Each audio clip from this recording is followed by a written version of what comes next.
ठीक आहे, निवेदन आहे. पप्पा एक कलोनी बंद केली नंतर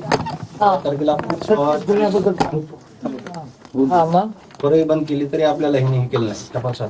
आणि ह्यांना 28 तारखेला 28 डिसेंबर 2023 आरोप अटक करतात आणि 31 डिसेंबरला म्हणले एनसीबीला गुन्हा वगैरे म्हणलं का म्हणले दबाव यायलाय राजकारणापोटी. दबाव म्हणजे काही सांगितलं नाही त्यांना. पीआय साना कोण म्हणलं तसं पीआय साना आता आहे कधी इथंच नाही 21/10/23 प्रमाणे त्याच्यानंतर ताई आपण एलसीबीला गुन्हा वगैरे करा म्हणून त्यांना अर्ज केलेला आहे. त्यांनी लिखी दिलं होतं ना साना म्हणून नाही चांगलं म्हणून तुम्हाला कोणीच लोकली मदत नाही केली. कोणीच नाही मदत केली. मी साहेबाकडे 5-6 वेळेस गेलो. मुंडे साहेबांकडे माझे वडील स्वतः खुद गेले. मुंडे साहेबांकडे धनंजय मुंडे साहेबांकडे गेलते. अच्छा गेले होते. असं गेला नव्हता आम्ही, असं नाही. आमच्या पद्धतीने आम्ही मंत्र्यांकडे गेलो. आमच्या पद्धतीने आम्ही गेला होतात. मग त्यांनी पण फोन केले होते. मग ते पुढं काय झालं ते नाही सांगितलं आम्हाला. आमच्या पद्धतीने ताईकडे गेला, भाऊकडे गेला, दोघांकडे गेला. तर आपले ते पोलीस स्टेशन काय केलं? पोलीस स्टेशनला काहीच केलं नाही. जे तपासात होते त्याची प्रमोशन झालं. अगो बाई प्रमोशन झालं त्या पोलीस एपीआय सबका एपीआय धैरपळ कुठं इथं आपल्या तपासात होती. ज्यांनी मदत नाही केली तर तिथून तो ह्याला दिला. ज्यांनी ह्याला मदत नाही केली त्याला प्रमोशन मिळालं. त्यांना मदत प्रमोशन मिळालं. पीएसआयचा पीआय झाला तो दैपमध्ये. ते महाजन म्हणायचे पण इथं होते त्यावेळेस. कोण माझ्या ती माझ्या केसला जे होते ते पण अगो बाई त्यांच्या आरोपीमध्ये सचिन सानप म्हणून ते FBI होते. सगळे तिथेच होते. सचिन सानप नाही कॉन्स्टेबल आहे तो एलसीबीला गेला. आणि आम्ही मीन वडील जेव्हा गेला होते चोरमुले सर आलेले होते विजिटला. हे तुमचे वडील आणि तुमचे सासरे सासू आणि भाऊ ते पाहून ते धीर आहेत.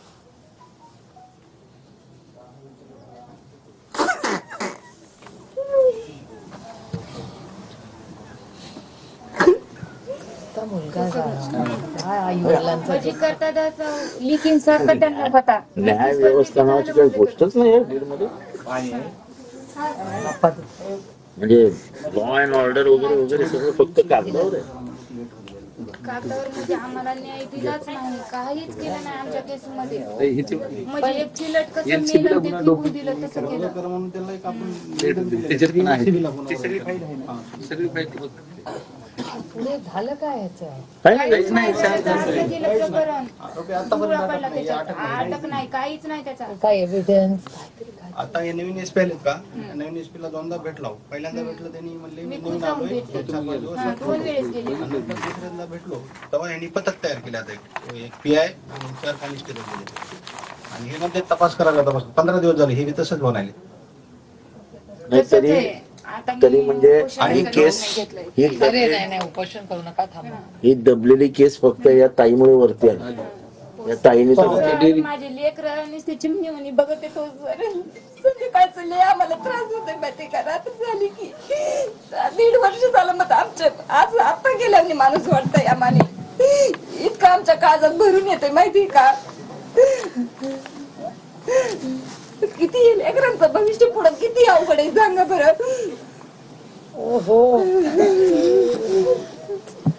एवढे माझे लेकर आहेत.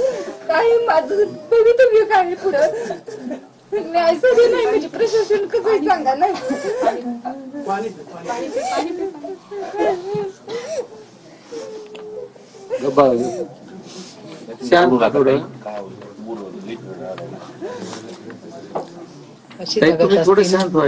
संदीप कशी मुलं जगत असतील त्या आहेत म्हणून तरी उभे नाही. मी खंबीर आहे म्हणून तर माझे वडील बी इतके दिवस राहिले नसते. माझ्या गावात बी काही राहिलं नसतं. ते माझ्या खंबीरपणे काय करतात. बोरवेलच्या गाड्याचा आणि ताईंचं शिक्षण खूप कमी 10वी झाली. काहीच नाही पुन्हा लेकरांचं आता भवितव्य पुढं कोण बघता. आता सध्याला तेच बघतोय. तुम्ही कुठे राहता? कनेरवाडीला. इथंच गावचे पूर्ण मला मारण्याची तिसरी सध्या ताई आणून देतो माझा भाऊ. आता फोन करेल लेकरं ट्युशनला. मला घरी लेकरं येऊच तर अशी काळजात धडधड होते की त्याचे पप्पा असे गेले तर लेकरांचं पुढे काय.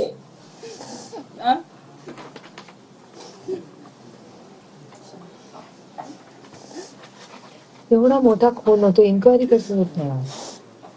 इन्क्वायरीचं काय ते हे प्रकरण स्वीट झालं पण ना. केलं नाहीये. नाही, त्याच्यानंतर ह्या बोलल्या घाबरली होती आता. ही आता पुढे येऊन ह्याच प्रकार आधार नाही ज्याला ना. ज्याला घाबरतात लोक. अहो, मी सांगितलं बांगर फॅमिली मोठी फॅमिली बाहेर पडायला घाबरते. ते आता कसं बस मी बोलते केलं सगळ्यात आधी आवड साहेबांनी विधान हा, पहिल्यांदा आवड साहेबांनी केलं केव्हा ते नागपूरला. बीडचे हे आत्महत्या अच्छा. करून वाढले का त्यावेळेस मुंडे 40 वर्षीय मुंडे म्हणून तुम्ही उल्लेख केला होता त्यावेळेस. 3 महिन्यातच त्यावेळेस 3च महिने चालतं त्यांना हे होऊन का 2 महिने चालतं की त्यावेळेस आम्ही क्लिप बघून एवढं हे झाला होता ना काहीतरी बाहेर येईल. पुन्हा मेहबूब